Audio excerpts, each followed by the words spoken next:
Oke lor, di belakang sudah kelihatan ya, ini tanaman padi ya, kelihatan tidak menggunakan jarak tanam ini lor ya, padat penuh, tidak ada longgaran, hanya di tengahnya saja ini untuk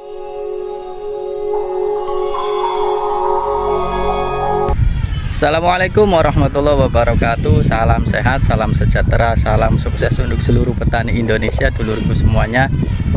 Oke dulur, masih bersama saya channel Landi Desaku. Yang kali ini saya akan berbagi video tentang sistem penanaman padi ya.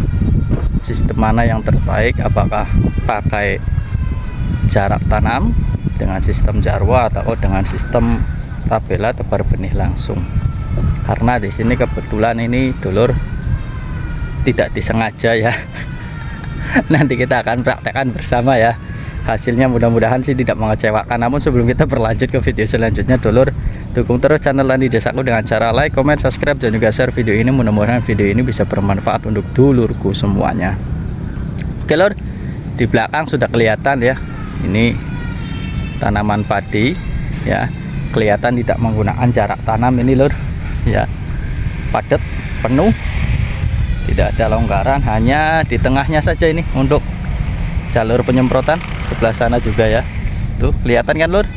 Oke, kita bahas bersama lor ya, ini kenapa bisa begini ya.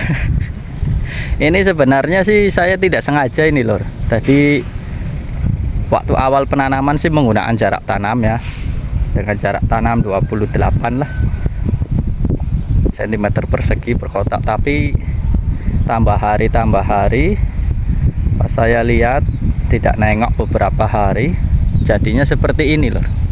Jadi ini tadinya pas pemanenan padinya pada roboh, dipanen pakai komben, dan setelah pengolahan lahan, setelah penanaman, tumbuhlah padi-padi tunas-tunas baru.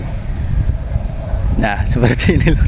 Jadi ini ya mau gimana lagi, karena posisinya insya Allah rumput sih aman. Ini hampir 100% padi semua lur ya. Jadi udahlah, biarkan saya pelihara. Saya mohon masukannya lur, karena ini posisi praktek, posisi pertama kali sistem tabela. Ini tabela tapi tidak disengaja ya. Ini untuk cara pemupukannya, dosisnya apakah nanti beda dengan jarak tanam bagi dulur-dulur yang sudah berpengalaman di tabela ya. Kalau saya biasanya sih pakai jarak tanam, jartam, tapi karena ini posisinya seperti ini, dan ini lumayan lur, dari ujung sana ya sampai ujung sana lur, ini itu semua masih tumbuh semua padi yang terpendam oleh komben setelah pemanenan ya. Tapi alhamdulillahnya ini padinya jenisnya sama 32, cuma 32 nya jenisnya beda-beda. Kalau yang saya tanamnya itu 32 PD, dan ini yang singgangnya atau yang cukulan barunya ini yang sudah mulai gede-gede itu 32 Promeo. Jadi sama-sama 32 nya tidak masalah lah. Saya diambil pusing lur. Mudah-mudahan sih ini rezeki saya ya, mohon doanya, dan hasilnya bisa meningkat daripada musim tanam yang pertama. Mohon doanya lur ya, dan saya doakan semua untuk dulurku semua, mudah-mudahan hasilnya di MT yang kedua ini bisa lebih maksimal lagi. Nah seperti itu. Nah ini kelihatan ya. Nah ini kan ada nih jarak tanamnya dulur. Ini yang tidak tumbuh, kalau yang tumbuh jadinya seperti itu ya. Udahlah, saya niatkan untuk memeliharanya, biarkan suruh tumbuh dengan subur. Nantinya akan ada perbedaan pemupukan.